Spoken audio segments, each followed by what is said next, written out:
Excuse me আপু, এই বুইরা কেন আমাদের টিকটক ভিডিওটাই নষ্ট করে দিল। চলো আবারও শুরু করি। আমি রিপোর্টার কাকা। রিপোর্টার মানে সাংবাদিক, আমাদের টিভিতে দেখাবে? হ্যাঁ হ্যাঁ জি জি বলেন। আচ্ছা আপু, আমাদের জনগণরা জানতে চাই, আমরা যতটুকু জানি টিকটক থেকে তো কোনো ইনকাম করা যায় না, তবু কিভাবে এই দামি দামি জামা কাপড়, আইফোন, লাক্সারিয়াস কার ব্যবহার করেন? আমরা যতটুকু শুনেছি আপনাদের মতো টিকটকাররা নাকি রাত্রিবেলা চুরি করে। আরে ওইটা তো আমাদের ছেলে টিকটকাররা করে, আমরা মেয়ে টিকটকাররা তো বিজনেস করি। কিসের ব্যবসা করেন? আমরা তো অনলাইনে ব্যবসা করি, এটা পার্সোনাল, এটা বলা যাবে না। আচ্ছা আপু, এই ব্যবসাতে ইনকাম কেমন?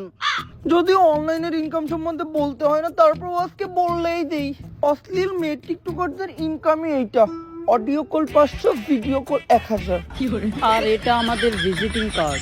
আর সার্ভিস কিন্তু রাত 12টার পর থেকে শুরু হয়, কারণ এর আগে আমরা টিকটক বানাই।